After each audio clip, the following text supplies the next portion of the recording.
Good morning, students. Today's our topic is inertia. We have seen in the first law of motions when a body is at rest. अगर कोई body rest में रहेगी तो rest में ही रहेगी, तब तक हम उसके ऊपर कोई एक्सटर्नल फोर्स अप्लाई नहीं करते. If in motions, that is motions. ठीक है. Unless an external force is applied on it, जब तक हम एक्सटर्नल फोर्स को अप्लाइड नहीं करते, कोई बॉडी रेस्ट में है तो रेस्ट में रहेगी, मोशन में है तो मोशन में रहेगी. If means a body can not change its state of rest of uniform motions of its own. अपनी रेस्ट की पोजीशंस को या मोशंस की पोजीशंस को वो अपने आप क्या नहीं कर सकती, चेंज नहीं कर सकती. ठीक है, उसको हम कर सकते हैं कैसे, कोई भी एक्सटर्नल फोर्स अप्लाई करके. If need some external force to change its state of rest and motions, property of the body is rise any change in its state to return as inertia. तो जो property हम external force apply करके उसकी state और rest की positions को change करते हैं, वही क्या कहलाएगा, इनर्शिया. वी में it is defined as the inability of a body change its state of rest of uniform motions in a straight line of its own. Newton first law point towards that property of the body. Hence, Newton first law of the motions is also known as law of inertia. हमने Newton first law में क्या पढ़ा था कि कोई body rest में है तो रेस्ट में रहेगी, मोशन में है तो मोशन में रहेगी, जब तक हम उसके ऊपर कोई भी एक्सटर्नल फोर्स अप्लाइड नहीं करते. ठीक है, और उसके ऊपर अगर हम उसको स्टेट को चेंज करना चाहते हैं तो क्या करना पड़ेगा, उसके ऊपर कोई अलग से हमें एक्सटर्नल फोर्स अप्लाइड करना पड़ेगा. जैसे कि हमारी बाईसाइकिल है, मूव कर रही है तो हम ब्रेक अप्लाई करते हैं, क्या करते हैं, एक्सटर्नल फोर्स लगाते हैं, रुक जाती है. ठीक है, तो वो जो स्टेट है उसकी डायरेक्शंस को, मोशंस को और उसकी पोजीशंस को चेंज करना ही क्या कहलाएगा, इनर्शिया.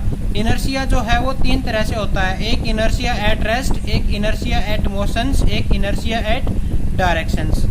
अब देखो mass in the measure of inertia कैसे मेजर करते हैं. नेक्स्ट है mass is measure of inertia के अंदर हम एक एम्प्टी बॉक्स लेंगे और एक क्या लेंगे, बुक से फिल हुआ बॉक्स लेंगे. अब ये बताओ कि एम्प्टी बॉक्स को जो है यहाँ से हटाने में ज़्यादा फोर्स लगाना पड़ेगा या बुक से फिल बॉक्स को, बुक से फिल बॉक्स को. क्यों, क्योंकि इसका मास अधिक है तो इसके लिए हमें ज़्यादा फोर्स अप्लाई करने की ज़रूरत होगी.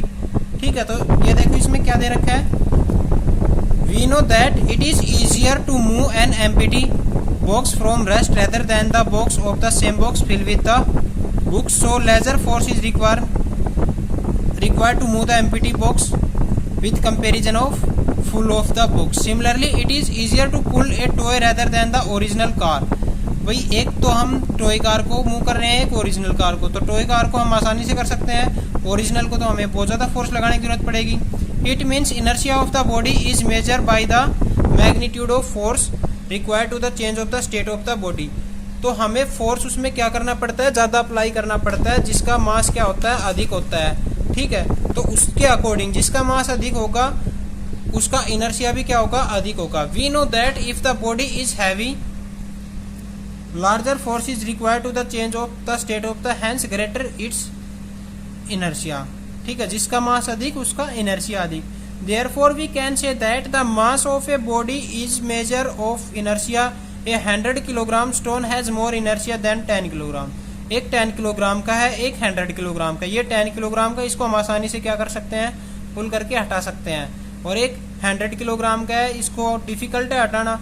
ठीक है, तो इसका इनर्शिया क्या होगा, ज़्यादा, क्योंकि ज़्यादा फोर्स लगाने की जरूरत होगी, और इसका इनर्शिया क्या होगा, कम होगा.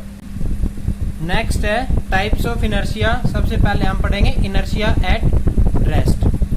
देखो, it is the tendency of a body to oppose any change in its state of rest, और it is the inability of a body to change its state of rest of its own. देखो, कोई भी object है वो अपनी rest की positions को अपने आप चेंज नहीं कर सकता. ठीक है, उसके ऊपर हम क्या करते हैं, एक्सटर्नल फोर्स अप्लाई करते हैं. इसके लिए कुछ एग्जाम्पल दे रखे हैं, उनको अगर हम क्लियर स्टडी करेंगे तो हमें ठीक से समझ में आएगा. देखो, व्हेन ए बस स्टार्ट सडनली फ्रॉम रेस्ट, कोई बस स्टार्ट होके आगे की तरफ चलने लगती है, then passenger tends to fall backward. जो उसमें पैसेंजर्स होते हैं वो क्या होते हैं, पीछे की तरफ जाते हैं एकदम अचानक से। This is because that suddenly start the bus bearing from the bus well as in feet of the passenger that is contact with the floor of the bus. क्योंकि बस तो है वो किस में है, मोशंस में है, और हमारे जो पैर हैं वो कहाँ होते हैं, बस के फ्लोर पे, उसके नीचे बस के ऊपर ही होते हैं, उसका जो फर्श है उसके ऊपर। तो हमारी जो पैरों की पोजीशंस है वो बस के साथ साथ किस में हो जाती है, मोशंस में, और अपर पार्ट्स हमारा शरीर का किस में होता है, रेस्ट में। तो जो ऊपर का हिस्सा है वो कहाँ जाता है, पीछे की तरफ जाता है।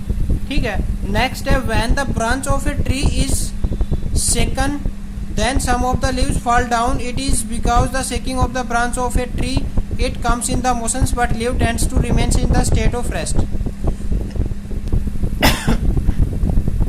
कोई भी ट्री रेस्ट पोजीशंस में है, अचानक हम उसको हिला देते हैं, तो जो ट्री की ब्रांचेस हैं वो तो किस में हो जाती हैं, हिलाने के साथ मोशन में, बट उसके ऊपर जो लीव्स लगे हुए हैं, पत्ते, वो किस में होते हैं, रेस्ट में। और अचानक से उसकी जो स्टेट है चेंज होने के साथ साथ वो क्या हो जाते हैं, उस ब्रांच से अलग हो जाते हैं, क्योंकि उनकी स्टेट की जो पोजीशंस है वो चेंज होती है, फोर्स अप्लाई होता है और उससे टूटकर वो कहाँ हो जाते हैं, नीचे गिर जाते हैं। नेक्स्ट है the piles of the carrom board coins remains intact when the bottom coin in the piles is struck। ये देखो कैरम बोर्ड है, ठीक है। जब हम किसी भी पाइल से निचले वाले कैरम बोर्ड की जो निचली पाइल्स को मारेंगे तो ऊपर की जो पाइल्स हैं वो क्या होती है, वहीं की वहीं रह जाती है, क्योंकि इनकी जो पोजीशन है वो रेस्ट में होती है और इसकी पोजीशन इसके द्वारा फोर्स अप्लाई करने के कारण मोशंस में।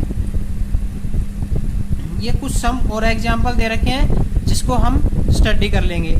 एक मेन एग्जाम्पल दे रखा है किसका, कारपेट का। ये क्वेश्चंस भी काफी बार पूछा जाता है। किसी भी कारपेट को हम अगर बीट करते हैं किसी भी डंडी की सहायता से, तो उसके अंदर से जो धूल मिट्टी के कणस होते हैं वो उससे निकलने लगते हैं, क्योंकि जब हम उसको डंडी की सहायता से बीट करते हैं तो उसके अंदर जो पार्टिकल्स होते हैं वो किस में हो जाते हैं, मोशन में। ठीक है, मोशंस में आने के कारण वो उससे बाहर निकलने स्टार्ट हो जाते हैं। When a carpet is beaten with stick, the dust particle it is come out.